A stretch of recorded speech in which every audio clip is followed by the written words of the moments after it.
This episode is brought to you by Pixel 2 Editions, a full-service fine art printing company. More about them later.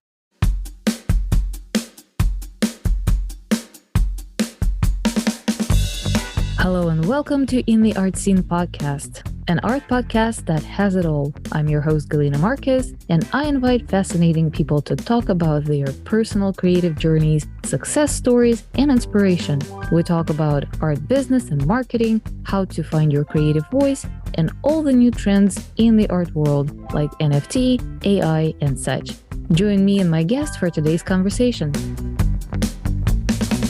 Hello, everybody, and welcome back to In the Art Scene podcast. And you're gonna be laughing at me because with my mom's brain, we just had like 20 minutes, awesome conversation with my today's guest before we realized that we were not recording.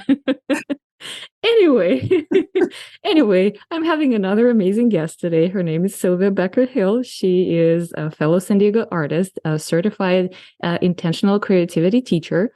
A highly sought after executive coach. So with 25 plus years business background, and she is successfully merging two practices together. And that's something that when I learned about what she's doing, it blew my mind. And her art is absolutely amazing to look at. And well, anyway, let's just give the word to her to introduce herself, and hopefully this is going to be as good as the first time.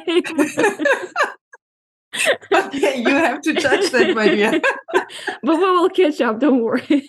Okay, so shall I talk first about the merger of my beloved two Sure, things, yes. coaching and Let's do it all over again, and then we'll get back to your upbringing. Yeah, so I'm, as you hear already, beloved listener, from my accent, I'm originally from Germany, and I became an executive coach as one of the very first German coaches to be one in 1997.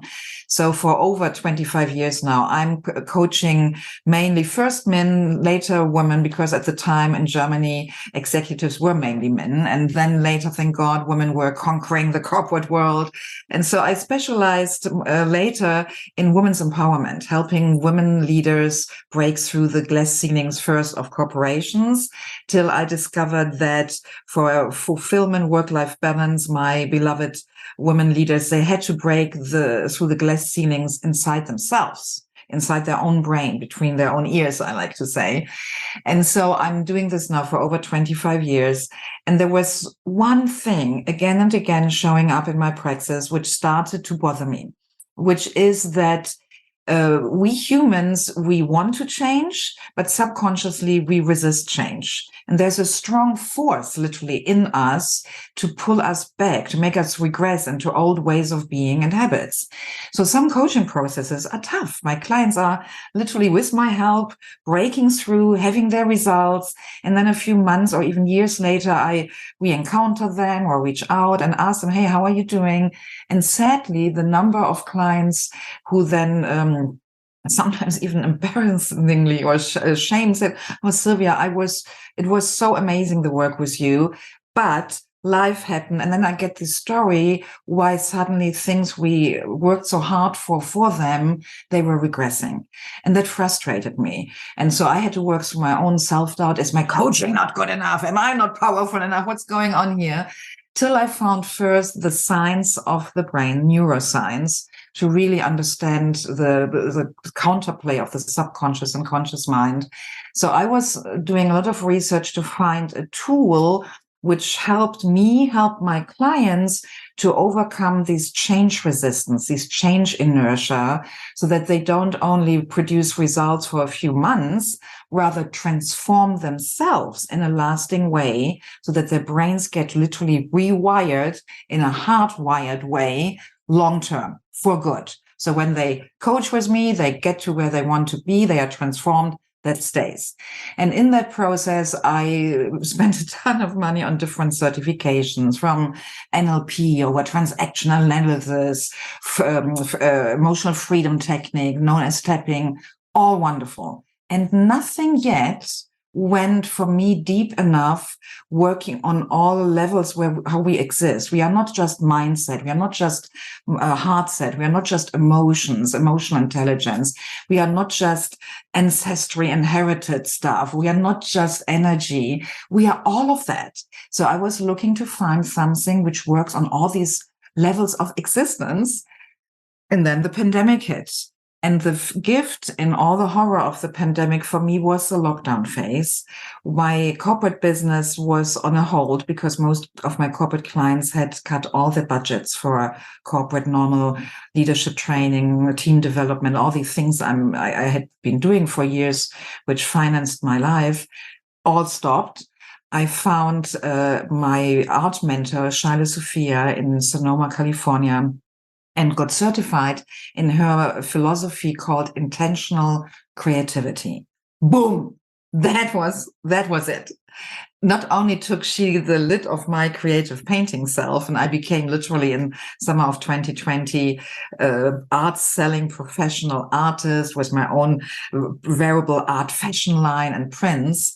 I was then combining out of my own creativity, coaching with intentional creativity by using art to elicit literally from my coaching clients in every session their before and after in the form of shapes, colors, and all these details, because our subconscious mind, the language of our soul, is colors, shapes, and forms, and energy and vibration. So long story short, I paint now at the end of coaching processes a painting which captures the essence of my client's transformation, the before and the after. And my clients have now paintings in their office, in their hallway, living room, and by constantly seeing it, passing it, even subconsciously, they have a visible, tangible, sometimes, paint when it's fresh, it smells. It's a multi-sensory reminder of what they went through in the coaching. And not only a reminder as a visual reinforcement, it's even more important because my paintings, as you have witnessed from our shared exhibition, they radiate the frequency of the process, because while I paint, I go literally in me, using my body as a resonance instrument, emotionally through the process, and that energy gets radiated. So the painting captures the transformation and is for my clients now creating a feedback loop for their brain. Their brain sees the tangible proof that they have changed. So my clients now feel much more confident. They own their own transformation more. It's not that I, the coach, did it. No, they did it. And the painting becomes the tangible proof of their transformation. And boom, sustainability of the coaching processes is through the roof, zero regression. It's just that they live what they have transformed now in a sustainable, long-term way, because the art captures it and reminds them every day of their success, their empowerment. It's proof of their capability to change. So all the change inertia I was fighting as a coach years before within my clients, it's completely gone. And as an added bonus, I love that it's also beauty. The art brings beauty to the coaching process, which normally most people wouldn't consider beauty. Where is beauty in a coaching process? But now the beauty literally for others to see hangs in my clients' spaces. And I also love the stories I hear now because these paintings trigger conversations, obviously. My clients are not living in caves alone. Other people, family members, or if they hang them in their hallways, in their headquarters, in their company's office spaces, sometimes they trigger conversations about the transformation. So the art triggers a rippling out effect, which my clients and we have not anticipated. We didn't know when we produce what we are producing, but that ripple out effect leads to even more positive effects and results of their transformation. It's amazing. I'm so delighted and happy. It's a huge gift for me and my clients. It's fascinating. And yeah, I can see how your paintings are so vibrant that I can totally see them sparking the conversation. And then it will become another reinforcement for your clients as they're talking about their experience with you. It's just amazing. And again, like as I mentioned, you were talking about all the things that I'm geeking neuroscience, psychology, arts. It's like that's totally my pond. I really love it. Yeah, and for me, I can't separate these things. Yeah, in my brain, my heart, my body, all this is coming together, and that is one of the challenges I have, because when people ask me, "What is it? What you do?" or "What is it? What you are?" Saying I'm an artist is not really true. If I say I'm an executive coach, it's not really true, because I have also a publishing house. I'm a keynoter. I'm an entertainer on stages. I write my own best-selling books. I do so many different creative things and have so many different services that someone called me a multi-potentialite. It's the business aspect of my business, the marketing of my business is still a huge challenge for me because it's so complex. Yeah, I mean, it's overwhelming. I overwhelm myself with my ever-vision creativity. So I see it in the eyes of people when they get to know all that. Their eyes glaze over and they're saying, "Really? You do all that? When do you sleep?" Yeah. So for me, the key is I stay in flow. For me, I have zero conflicts in my life or in me. It's just a flow. And one day I write more, the next day I paint, the next day I have one Zoom call after the next. It's just different expressions. I mean, a garden doesn't have only one flower. It has trees and flowers and bush and weed and all the different things. So I love my ever-visioned different forms of creativity. And I am still in the process to figuring out how to communicate it and yeah, how to communicate it in such a way that it doesn't overwhelm or shock people, and that they understand and see what is the benefit for them in that. Does that make sense? It does. Yeah. And I knew that about you. You're totally a multifaceted, multi-talented person, and I kind of had the same question, like how many hours in a day do you have for all of that? But were you always creative? Were you creative as a child?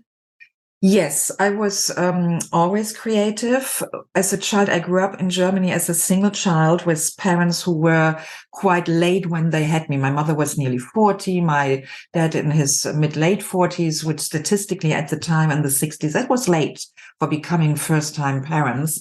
And my mother's parents lived with us, so my grandparents. So all four were quite old adults.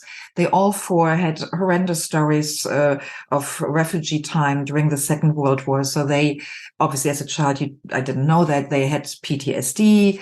And when you grow up as a baby in this environment, it impacts you, which all are things I figured out and really fully understood later in my 40s. But as a child, I lived in this German house with well-engineered windows and thick walls and shutters which went down automatically every evening. Western Germany or Eastern Germany? It was Western Germany at the time, Düsseldorf, the capital of North Rhine-Westphalia. And the house was quite dark because my father always went through the house turning off the lights to save energy. Yeah. And, green thinking was in the 70s was just standard in Germany. So I lived in this kind of, it sounds judgmental, but I don't mean it judgmental. It was just how I felt. I felt and lived in a bubble of doom. Of darkness, without having even words for that, because my grandmother was very bitter because of everything she lost in the horrors of the war. My mother was a very anxious woman who struggled her whole life with either anxieties or depression. My father was a sweet man, but sadly lived with the identity belief that he's just the asshole of the family with super low self-esteem. So I became the sunshine of the family. They called me that. You are the sunshine of our life. And so I became super creative in all sorts of ways of mediating conflicts as a little girl between the four adults. That's too of much responsibility for a little totally, child. Oh my God. it was, now looking back, I can say it was horrible, but as a child, when you don't know anything different, so for me it was normal to play by myself. I had no siblings and also not a lot of friends, so I developed a huge imagination.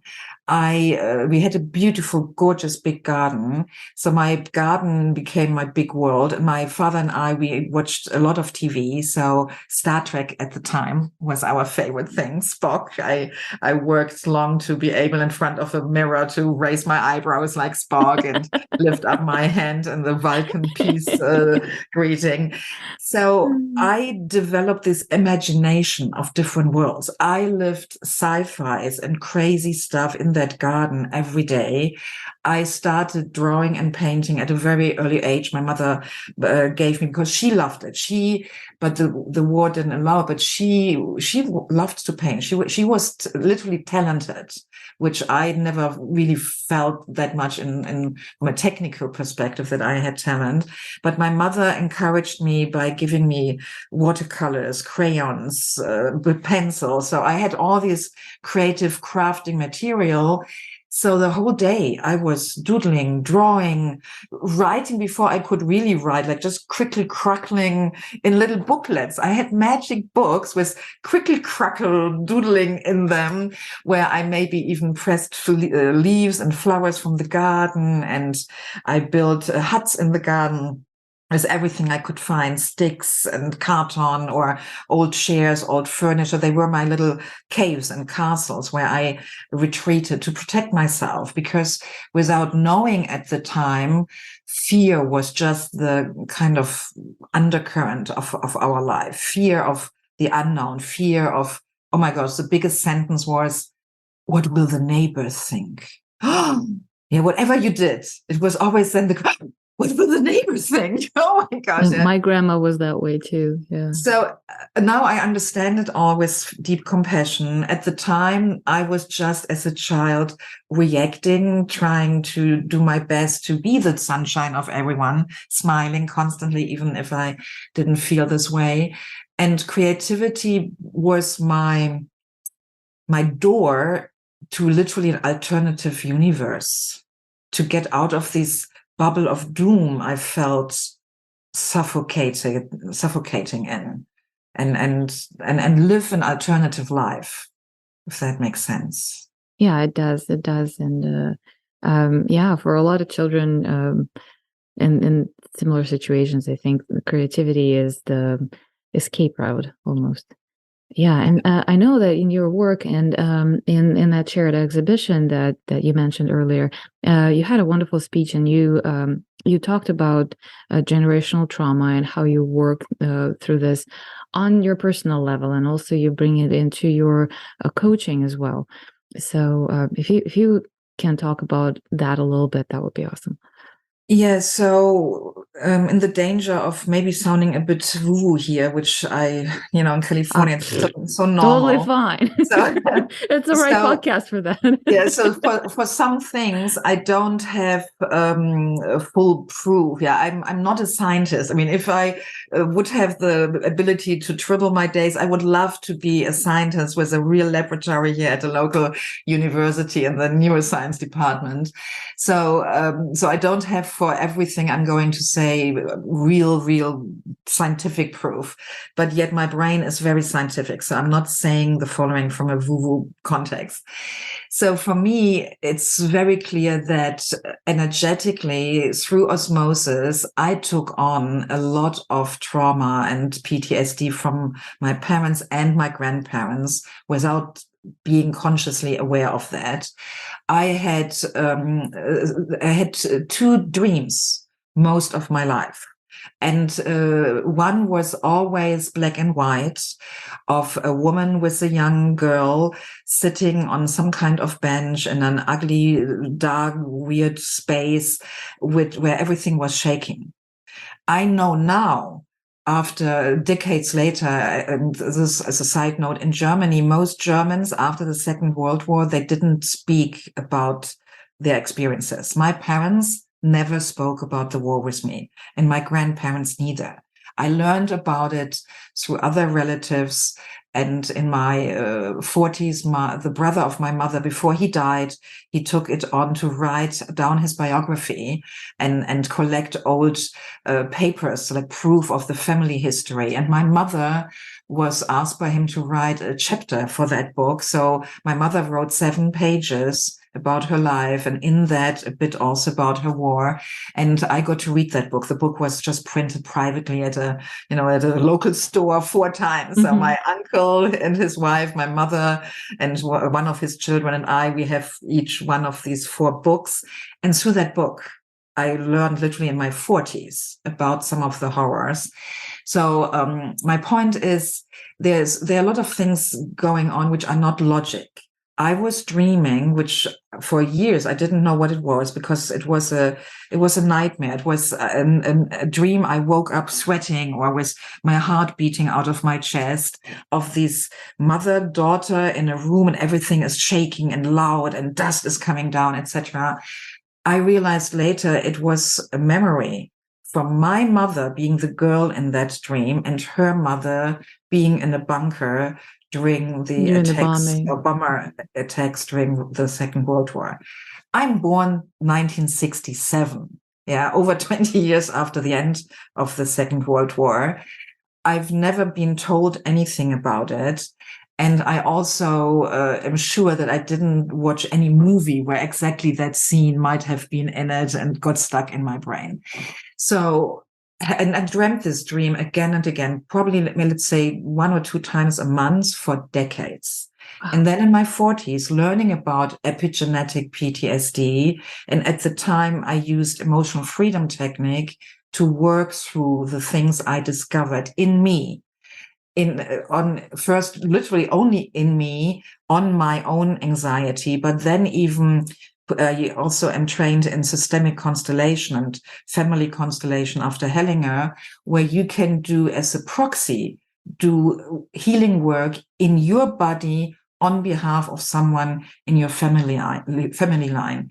So my grandmother was already dead at the time, or both of my grandparents, but my parents were still alive. So I did healing in my body, in my system, on their behalf as well. And I'd never told them. And I could see that in their lives, things positively changed, like a relaxation where their relationships with their neighbors softened and more peace was possible. And things in my father's family side, he was married before and there were conflicts. They were suddenly ready to be forgiven and healing. So it is possible through different methods to heal what we inherit.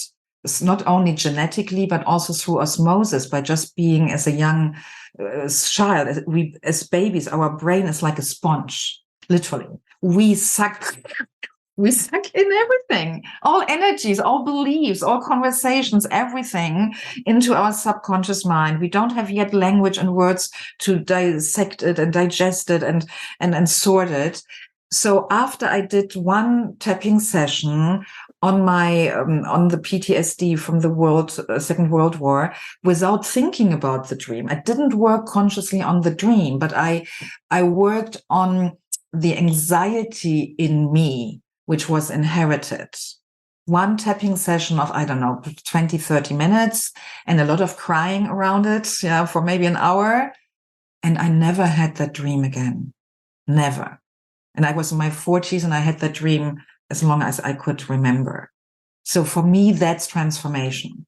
That is going deep enough and healing something on enough reality level. So mentally, emotionally, and energetically and physically, and in my cells epigenetically, so that it disappears. It stopped. Boom. Yeah, that's fascinating. I actually had a similar experience. I was working with my therapist. We were doing EMDR technique, which the rapid eye movement. desensitization on some of the childhood things that happened to me that I don't even have conscious memory of. So that was kind of the way for us to access that information. And it was working, and we were doing it for several months. And then pandemic happened, and I wasn't seeing my therapist anymore. And then at some point, we were working online on Zoom. It was in a conversational paradigm as we did before the EMDR, and then I was bringing it up like, can we please, because we didn't reach that conclusion yet. I really want to do that. She's like, well, through the screen it's really not working, but we can try to do tapping, and we did the butterfly tapping. Yes. And exactly, like, first time we did this, I like cried like crazy. I had this experience that, if EMDR was working with the eye movement, that was like tenfold. And then literally the next session of tapping, that was the conclusion of a year of doing this. So yeah, it's amazing. It's really amazing. Yeah. So the good message here for our beloved listener is we have all the power to heal, integrate, forgive, change, let go to a degree which is way beyond what our conscious mind still believes. Yeah, absolutely. So yeah, well, that is an amazing work that you have done with yourself, and I know that you're bringing a lot of that into your sessions with your clients, which is amazing, because when you think about executive coaching, thinking about the business aspect is just half of the deal, right? you have to work on a very personal level, because that affects everything, and the relationship and how business is going, because a lot of the business is relationships, right? And a lot of it is actually relationships with yourself. Yes, and can I jump in? Yeah, of course. So I have this strong conviction that happy leaders are better leaders. Absolutely. Because I believe when we are still stuck in our childhood wound or trauma, we have created certain beliefs to protect our inner child. And then we have maybe a 56-year-old CEO, man or woman, doesn't matter which gender, not healed, not happy, making decisions impacting thousands of employees around the world, budgets of multiple millions of dollars. And I believe also, when I look into the political world right now, the war in the Ukraine is so hard, heavy on my heart. I know happy leaders don't start wars. Absolutely. Happy leaders don't kill one another. Happy leaders, let's say in a pharmaceutical industry, wouldn't throw a product onto the market where they know that a high percentage. There are documentaries, by the way, out on Netflix about specific products, especially, sadly, for women, where the company's executives were interviewed, where they know that a high percentage of patients using these kind of artificial implants of a metal fabric for fixing organs will have horrible side effects, and they take that into account. It's like, yeah, so many percent, and I forgot the exact numbers. Yeah, we give them each $70,000, $150,000 for their pain, but the revenue of that product is so much bigger than the collateral damage on. So my point is, and this is just one example in one industry, every industry has these kind of leadership decision making. I believe this horrendous capitalistic priorities, profit over people, would fade away if we had more healed leaders in top positions, corporate, political, nonprofit, everywhere. And so for me, I'm honest about it. For me, my business is not just to make a living. Yes, I need to make more money, especially now with my second son wanting to go to college next year. And so, yes, of course, I need to make a living. And yet I want to make also a difference in the world. And what I celebrate is that we are right now, 2023, in the middle of a messy transition out of the patriarchy. And we don't know yet how the future will look like. But I know for sure it goes in the direction of diversity and inclusion, of partnership between the genders, of equality. And for that, we are all called to do the necessary inner healing work so that we can be better leaders who don't put profit over people or profit over planet. And Gaia, Mother Earth, our planet is like our own body. And I know so many of my clients being close to burnout physically because they put their career above their own health. They sacrifice their health or their family or their private life on the altar of their career or just the usual patriarchal capitalistic busyness as a badge of honor. How are you, my dear? Oh, I'm busy. Oh, yeah, me too. Yeah. As if busyness is anything sexy or worthwhile. Yeah, it's horrible. It's soul sucking. Yeah. So if I could wave a magic wand, one would be to stop all busyness. And that brings me back to art. When I feel falling back into any kind of patriarchal busyness and action, doing, I stop now in my office, everything, and go into my art studio and paint. Because as soon I have a brush in my hand and my eyes are on the canvas and I don't control the movement and my eyes follow the brush and my brain follows what my creative muse is producing on that canvas, everything calms down and my whole body relaxes, my brain relaxes, and I switch the brain hemispheres from left brain to right brain. I activate my corpus callosum, so the middle part of the brain, which connects the two brain hemispheres. And I'm literally a different woman. I'm a different woman. I'm not any longer patriarchally driven, fear, pressured, busy. I'm reconnecting with my spiritual self, my aligned self, my higher self, whatever you like to call it.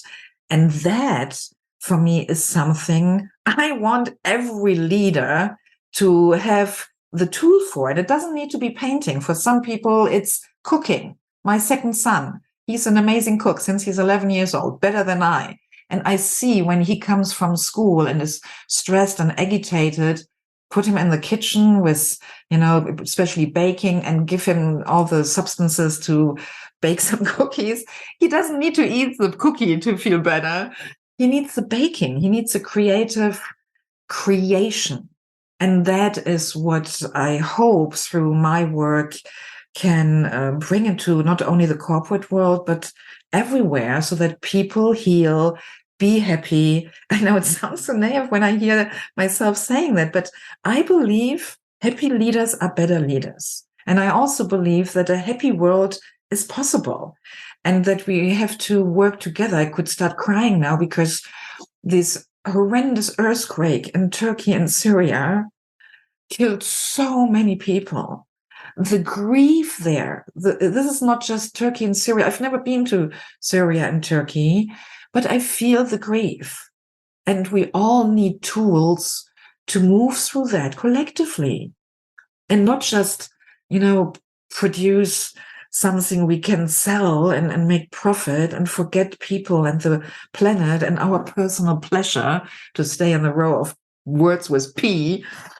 Yeah, instead of busy, I want people to feel the pleasure of being alive so that we can create a world after this patriarchal, messy time we are going through, which works for everyone. We are so rich.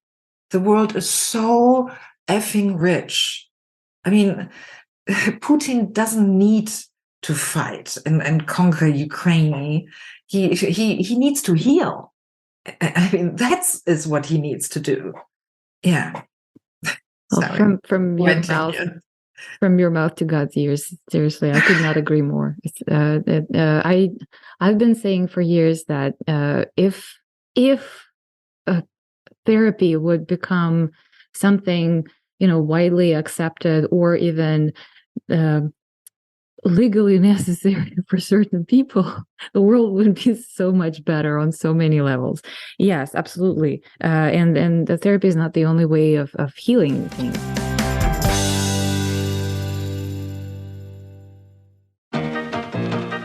Hey, In the Arts and listeners, do you remember Mark O'Donnell from Pixel 2 Editions? He's been on the show in Season 3, Episode 7, and told us everything we need to know about giclée printing.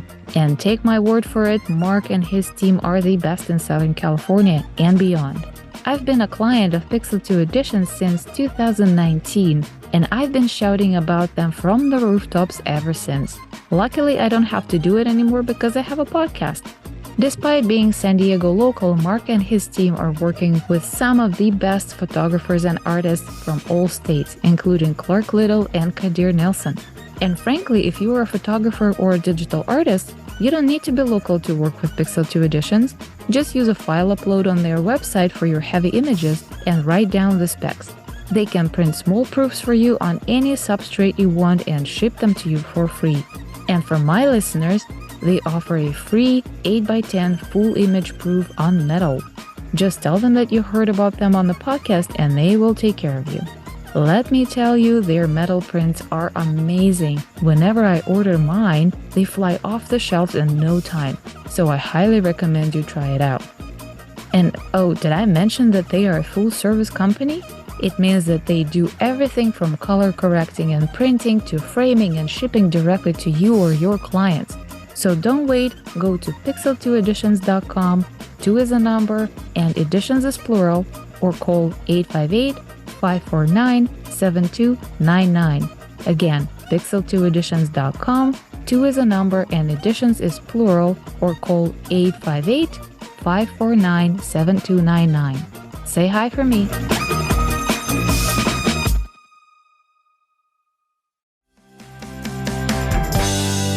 I remember once a mentor who failed coaching me in marketing and sales. I frustrated him and he frustrated me and he yelled at me, "Sylvia, you need to decide. Are you a businesswoman or a social worker?" And I yelled back at him on Zoom, "I'm both." This whole thing, either or, is part of the patriarchal logic. Yes. Not either or. We're all put in the box, like artificially created boxes for all of us. Like you have to name yourself the certain way. You have to have like a certain identification, or like it doesn't need to be that way. And I know I've been struggling with this as well because my creative practice has never been about one subject or one style or something. So I would switch. And I used to joke about this ironically that my longest series of work is 3.5 paintings because I will get bored by the fourth painting and I will never finish it and then I will switch to something else. And I thought that this makes me not the real artist, which just makes me a human. I don't have to stick to one thing if my brain wanders and I get a joy from something else and I just start working on that. So yeah, I'm so with you on the same page about happy leaders and the collective healing. It's wonderful, and it's wonderful that you are actually one of the conduits who's doing this work. It's amazing and very important work. But I was also going to ask you, so between your creative childhood and through your, I don't know, adolescence, some adult years when you have become a business coach, did you keep your creative practice as a hobby, or did you just reconnect with it during the pandemic when you did your certification? Yeah, very good question. So in my teenage years, I was painting with oil, especially during the long summer school breaks. And where I grew up in Düsseldorf, we have a very famous art academy in Düsseldorf. And Joseph Beuys was big at the time when I was young, and he impressed me. He had the whole political notion that everyone is an artist. So, beloved listener to this podcast, if you have never looked or know anything about Joseph Beuys, please look him up. He in the United States, he's famous for his happenings in New York, where he was stuck in a room for 10 days with a wild wolf and a rabbit or something crazy. And I'll make sure to put the link in the show notes. Perfect. So I wanted to study at that arts academy. That was my big dream. And my naive teenage dream was one day I will go to Paris and be this bohemian artist living in a tiny one-room apartment on the Montmartre, on the beside the steps of Sacré-Cœur, and eat and drink in all the cafes where Cézanne and Monet have been, all these kind of bohemian and artist lives. So that was my dream as a teenager. And I went to high school in my hometown, and I was always the best in class. So my intellectual, scientific brain was also very strong. And that's an issue when you are, as a child, good in everything. There is no clarity. What's your direction? And at the time, sadly, my parents, they loved me, but they didn't understand me. They didn't really understood what I was. So they couldn't support me in that decision. What do I do with my life after school? And so I was completely alone with that decision. And my parents, coming from the fear, from their PTSD, they wanted me to be safe. And when they heard that I want to study art, the thing which doesn't make any money, they were freaking out so much that I dropped my dream. I was so loyal. I loved my parents and still do so much that I saw, oh my gosh, if I pursue my dream, I might kill my parents. That is how it felt. They might have a heart attack, or they will not survive that. My mother will never sleep again because she will worry herself sick every night. She had these horrible bouts of anxious panic attacks and diarrhea. And so I thought, oh my gosh, no, I can't enjoy becoming an artist knowing I sacrificed my parents' peace of mind on the altar of my dream. So I dropped it and started the most boring career you can imagine, which at the time was becoming a public servant at the German telecom and mail service before it became separated and privatized. Because that was something, a career path where literally your life was mapped out till you die. If I had stayed with that by the age of 26, I would have been what's the English word, when you are for life safe to not be thrown out of your job. So I would have been a public servant for life, and my retirement, everything would have been cared for. It was soul crushing. Oh my gosh. I was bored out of my mind. So I did that for 3 years, studied through them, paid, became an HR professional on a very high level in the hierarchy of that bureaucracy at 22, and thought, oh my gosh, this is my life is over. And in that time, I was not creative whatsoever. And do we have the time for a mini story of my big breakdown and breakthrough? Of course. Can I share that? Okay. Because this is so vivid still in my brain. In Germany, public servants, they wake up very early, you start early, but the advantage is you stop in the afternoon early. So you have literally the afternoon and evening off. So one dark, rainy, cold, miserable morning in my hometown, Düsseldorf, the alarm went off at 6 a.m., which for me and my body at the time was super, super early. And I remember I stumbled tired into my bathroom. The bathroom floor was super cold. It was in an old Patrizia building with bad heating. And I look up to brush my teeth. I look up into the mirror, and it was this epiphany.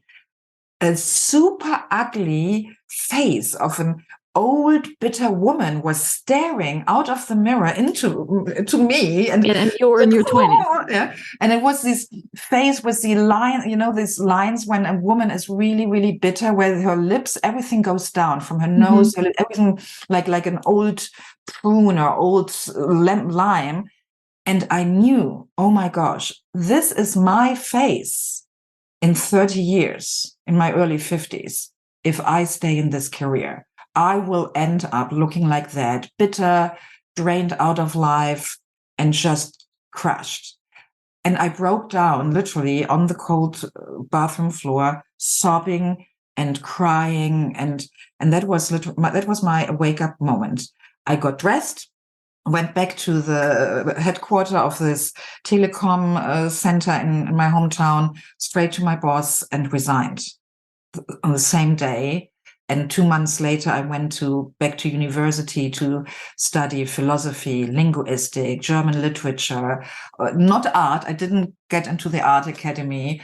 And I started also first to become a teacher. So to give my parents a tiny bit peace of mind, because obviously it was a bomb that exploded. My parents for a year were worried that I threw my lottery win of my life away. My whole environment thought that Sylvia went nuts. She lost it. She went completely crazy. I never, ever, ever regretted that decision. And especially studying philosophy fueled me with lots of inspiration, and studying German literature, Goethe, Schiller, Kafka, Hesse, Heinrich Mann. I mean, so from that on, my creativity started to reawaken. And then over the years, I dabbled into different techniques, but it was always more a tiny hobby. It was not liberated, and it was not connected with these deeper and bigger topics of healing oneself, healing the world, of helping others. That came much, much later. And then, long story, after switching degrees and getting married, I started my business. Then there was a time, again, I was dabbling in painting here and there. Then I became a mother, and you know that with your young child. I had 2 boys in very quick succession, 16 months apart. So there were a few years where I got disconnected from my own art, just playing with them, being crafty, etc., just being a mother, stressed out, sleep deprived, etc. So it was then my full liberation was literally during the lockdown 2020. I'm now 56, so at 53. 53, literally the age of that face of the woman staring out of the mirror to me. I finally came literally full circle and became the artist I had wanted to become when I was a teenager. It took me from age 19, where I dropped the dream, till the age of 53. It's quite a detour. It is, yes, and it's quite a story. Yeah. Oh my goodness. Well, again, this is a proof for everybody that never is too late to follow your dream. Yes. Absolutely. Oh gosh, yes, totally. Beloved viewer, listener, if you ever think it's too late, here a tip, and we will share in the show notes the link. When I have that thought for any project, oh my gosh, I'm over 50, I'm too old, I go to the timeline of Louise Hay, one of my female heroes. Louise Hay, the best-selling author of the book You Can Heal Your Life. She founded the publishing house here locally in Carlsbad, Southern California, of Hay House, one of the biggest global publishers for transformational books, audios, oracle cards, etc. Her timeline is my reminder that it's never too late, because she published You Can Heal Your Life in her early 60s. Her publishing house became famous in her late 60s. Her biggest successes and her rainfall of money was all in her 70s. So for me, her timeline, literally her life, her biography, is where I go to and remind myself, look at this, look at this. Sometimes it needs a lifetime of accumulated experience, healing, and wisdom to break through. And I don't say, beloved listener, you have to wait that long. Absolutely You not. hopefully can learn from some of my mistakes and other older people's mistakes and do things earlier. But I'm now out of that paradigm. Yes, I'm 56, and this year I'm relaunching my business. I have invested right now into two trauma healing based business coaches to help me get my glorious, messy, multifaceted creativity into a shape and form that is creating a business which is long-term supporting my private life and is profitable. So yeah, it's never too late. I'm starting over again. I rebranded in the 25 years of being in business over 7 times. And when I say rebranding, that means new messaging, new webpage, new corporate identity, new business card, new colors, new look, new everything, 7 times. And in the year 2020, when I became an intentional creativity certified teacher and Shiloh took the lid off my creative muse, I launched 5 businesses that summer alone, every 2 weeks. First, the coaching and art, then another webpage with my print art. Another 2 weeks later, my wearable art fashion with a Canadian partner. 2 weeks later, my publishing house, where I publish multi-author books with women to add their stories to human history. And the 5th one then was focusing on online Zoom workshops to bring intentional creativity into the corporate world. So literally in the matter of 10 weeks, 5 businesses, 5 web pages, 5 different foci of niche and messaging, which is I know, crazy. You need a team of marketers to to keep up with that, because I mean I know from my marketing background that like 2, maybe 3, but 5 is a little too much. It's like, Absolutely. It's one too much. Absolutely. And it was this kind of birthing, I gave birth to several babies, and now I need to decide which one I nurture and how to merge them and give them. I love them all and give them the right place. Obviously, I can't grow 5 businesses, but I can still love them and keep them alive. My variable art, fashion, for example, I buy gifts for clients there, or my family members, or my girlfriends. It's not all businesses need to be money making or profitable. As long as I have one which is profitable and makes me a living, the others can be fun projects as well. So again, beloved listener, this whole thing, you can only do one thing. It all depends on the context. It all depends on your intention and your goals. Yes, growing a business and really making a living from it, it's way easier to focus on one thing. Absolutely. But that doesn't mean you can't have other things. And if it's just for your own enjoyment. I love, for example, I do yoga on a yoga mat where a painting is printed on. I sold. So the painting is gone out of my life. It hangs at a client. But every time I do yoga, I move my whole body and look down in downward facing dog. I look down on one of my favorite paintings. And I got my printed yoga mat from my own art printing store, right? So it's all about love for me.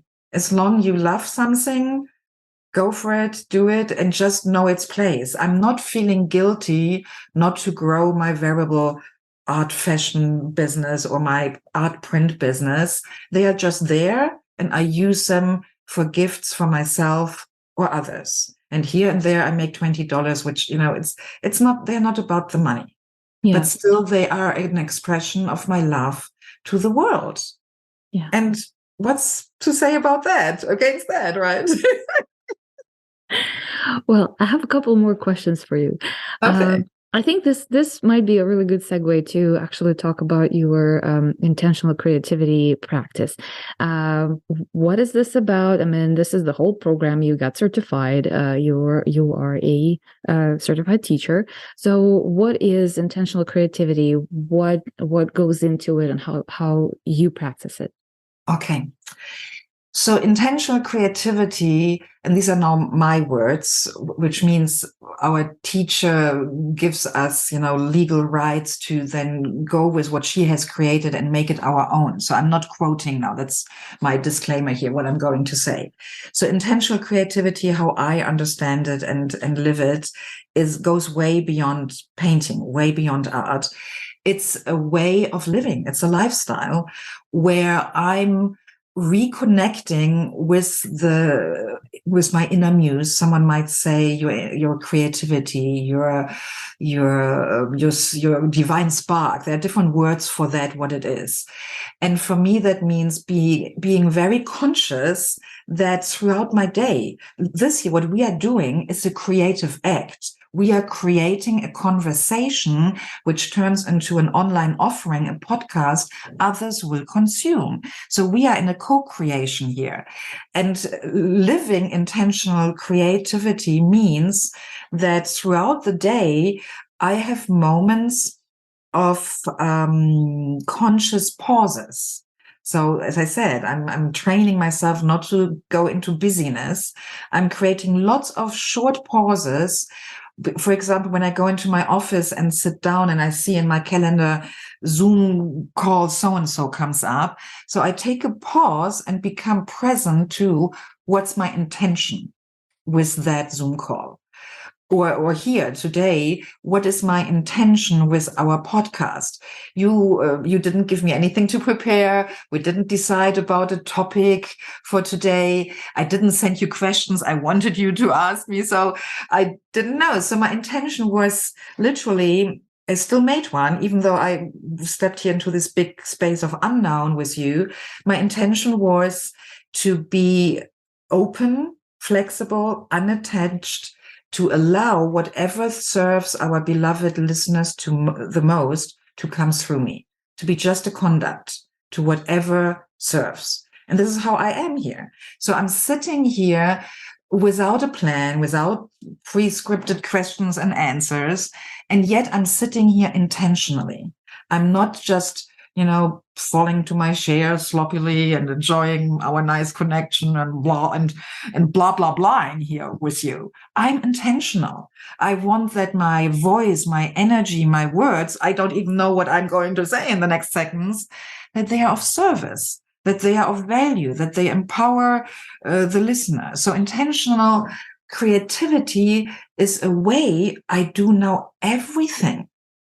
Do I have days where I'm less intentional? Yeah, I'm very sensitive after, this would be a different podcast, after going through a huge health crisis and changing my diet and living very healthily.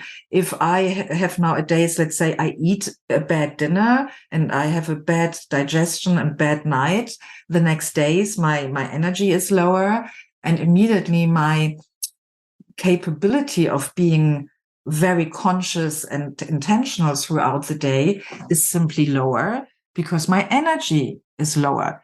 Living intentionally needs energy.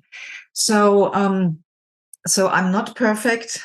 I'm not living a perfect life from some kind of external measurement perspective. But for me, it's my perfect life in its messiness, in the amplitude of one day I'm more intentional than on others. And that's part for me of being human. So, and in that lifestyle, we learn a ton of tools in the different programs with Shiloh, and some I teach, some I use for myself, and some flow practically into the coaching, which here obviously on a podcast, I can't share here 3 years of studying with Shiloh Sophia. But there are little things. For example, the permission to draw and doodle just absolutely more, which reconnects me with my early childhood, where I literally doodled myself out of my bubble of doom. Or in my coaching, I always, even back in Germany, was known for using a big easel poster board when I do coaching sessions in person or later over Zoom with camera. I was always drawing and doodling and reflecting what my clients were saying, like translating, listening to them and translating it to an image, sometimes even of their thoughts, an abstract image, how different thoughts they just shared with me are connected. And I will never forget a client of mine, probably 10, 15 years ago, that was before I learned intentional creativity. You could say I was living intentional creativity without knowing that term, or before I officially learned it. I remember my client said, "Wow, Sylvia, just looking at your easel poster here through the camera on my screen here on the computer, I can see now my own thoughts. I can see now how that is connected with this. And I feel that something is already shifting in me, Sylvia. And you have not even really started our session. I'm just talking and you are drawing and I'm seeing what you're drawing and I feel things changing." And this is a tiny bit paraphrased, obviously not 100% the quote, but something along those lines that female executives shared. And that's the power. That's the power of when you are intentional creative. And it doesn't matter if you are drawing, if you're painting, if you're baking like my son, my husband is a gardener and a handyman and updating our house. He, for example, in the moment, he creates a new fireplace, completely new, disconstructed, and a new living room floor and everything. He transforms that shape. He is not trained officially in intentional creativity, but he lives it. Otherwise, I probably wouldn't have married him. He is so evolved and clear and conscious what he's doing. And he's not creating just a nice fireplace. He is creating a space aligned with our values, our tastes, our shared taste and design, a space for a vision how we both want to live. We love dinner parties. We don't like to go out. We don't like noisy, big sports bars with TVs and things like this. We don't like big gatherings. We like 6, 8 people around a table and eating over hours and having deep philosophical discussions. And for that, he's creating now the perfect space.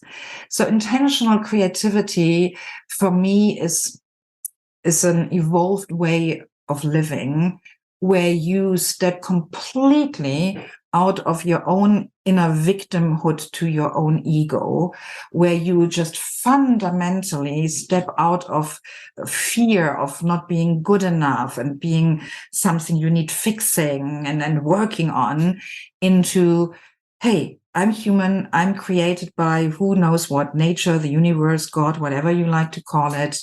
And the one thing I have in common with that, what created me, is creativity. I have this universal divine spark and I live from that. And everything else can, I don't use the word, just step aside. Because seriously, when you are creative, fear falls away by itself. Of course, I have fears. I worry about money, or I worry about the safety of my children, or my mother is now a widow. My father is died, and my mother is with advanced dementia in a nursing home in Germany, which is not my favorite way of. It's not aligned with the vision I had for her old age and how we live. Of course, there are things I worry or I have fears attached. Yet, when I live creatively in that moment, fear has no space. When you are creative, it's like when you fill a moment with creativity, fear has no space. It's the same with love. If you fill a relationship or a situation with love, fear has no space. So instead, in the past, I tried, 20 years ago to fix my fears, to overcome my fears, to be less anxious, blah, blah, blah, and created more pressure and blamed myself when I was scared or anxious. Now, when I'm anxious, I go to my art studio, grab a brush and put some dots on a canvas and focus on being creative, and poof, just poof, the fear is gone without deep processing and 100 hours on the couch with a therapist or whatever, right? Beloved listener, live creatively and intentionally, this combination, because creative, sadly, I mean, as a side note, we are always creative. Sometimes we just create conflict. We'll wrap it up, but thank you so much for your time today. We were talking about it since November. So I'm really, and we were scheduled a few times, and we almost did not record because I lost my brain somewhere in the beginning. but I'm so glad we did it, and I'm so grateful for your time today and for being open and flexible and sharing your story and sharing your creativity and important messages, because we all need to hear that. We all absolutely need to hear that. And I thank you, Gorgeous, because you create a beautiful listening space. I mean, I listened to some of your other episodes, so I sort of knew that you will do that, but I didn't know what to expect and how it will feel for me. And for me, it's a total gift you gave me and the listener by your space of listening, because you slowed us down. You slowed me down. You hopefully will slow down the listener. And because this is stopping the busyness. This is already such a beautiful gift you give all of us through your podcast, to cut through this noise everywhere and the busyness. I mean, I can't stand podcasts where people just rushed, hectically yell at me some kind of business pitch and slogan, and in 15 minutes, 25 steps to success are communicated.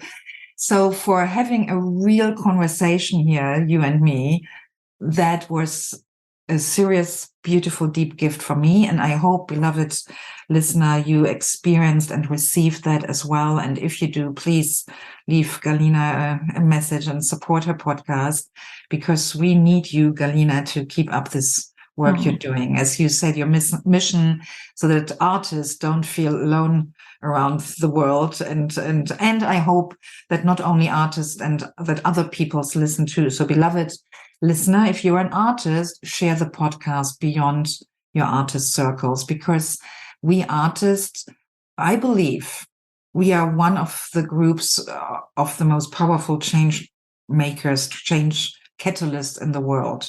And I think too many people still think that art is just beautiful or nice or decorative and hangs at the wall, which is so not what art is about.